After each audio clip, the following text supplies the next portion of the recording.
She said she came to clear her mind, but somehow she ended up inside mine. My name is Aria. I'm 23, and I never liked saunas. Too quiet, too exposed, too much space for thoughts to echo. But that day I went anyway, maybe because the air outside was cold enough to bite, or maybe because I needed somewhere to disappear. The room was almost empty, except for her. She sat on the upper bench, steam rising around her like a thin veil. I noticed her before she noticed me. Dark hair, long, tied loosely, eyes half closed as if she was listening to the heat itself. I climbed to the lower seat, keeping polite distance, though the air already felt crowded with her presence. "Hotter than I expected," I said, more to the air than to her. She opened one eye, smiled faintly. "You get used to it." "I'm not sure I want to." That's what everyone says, right before they stay too long. Her voice had a calm warmth, the kind that doesn't rush. I laughed, and the sound felt strange in the stillness. She leaned forward slightly, resting her arms on her knees. "First time here?" "Pretty obvious, huh?" "Only to someone who remembers theirs."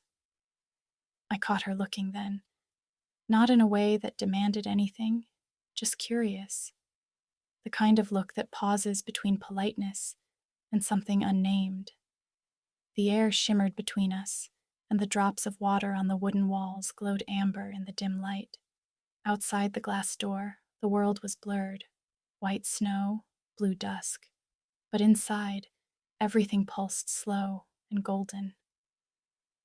"I'm Leah," she said finally. "Aria." She nodded, repeating my name quietly, as if testing how it felt in her mouth. We talked about nothing and everything: cities, travel, how silence sounds different when it's warm. She told me she came here every Thursday after work, to think less and breathe more. "It works," she said. "Sometimes." By the time the sand timer emptied, my heartbeat had synced with the dripping water. She stood up first, stretching lazily, steam curling around her shoulders like soft smoke. "See you next time?" she asked before stepping out. "Maybe," I said, but the word came out quieter than I meant. The door closed, and the air felt heavier without her. The timer had stopped, but I didn't move. Somewhere in the fading steam, her voice still echoed. "You get used to it." When I stepped out of the sauna, the world felt cooler than it should have. The tiled floor against my bare feet, the scent of eucalyptus in the air, everything sharp, real, alive. I wrapped a towel around myself and sat near the corner where the light was softest. Leah was already there. She'd tied her long dark hair into a loose braid, small drops of water clinging to the strands. She looked up, smiled. "You lasted longer than I thought." "I wanted to see how long I could keep up," I said. "Not bad for a beginner." We laughed quietly. The sound echoed against the walls, mixing with the hum of the heating system. She took a sip from her water bottle and handed it to me. I hesitated, then took it, the plastic still warm from her hands. For a moment, neither of us spoke. The silence wasn't awkward. It felt like an extension of the sauna. Slower, thicker, honest. "You know what I like about this place?" she said at last. "What?" "No one pretends.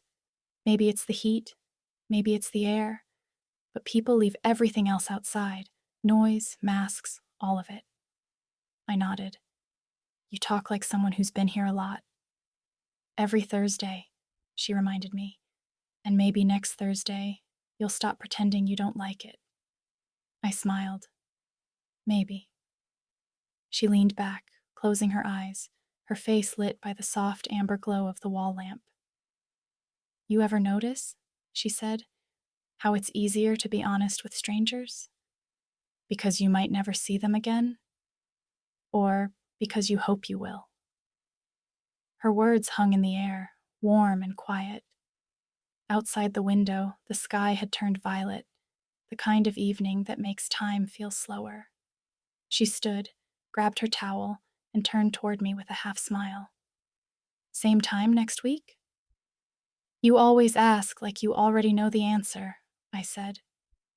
That's because I do, she replied, voice steady, soft. She walked away, leaving behind a faint trail of steam in the cold light of the corridor. I sat there for a moment longer, watching it fade, wondering if warmth ever really leaves, or if it just moves into memory.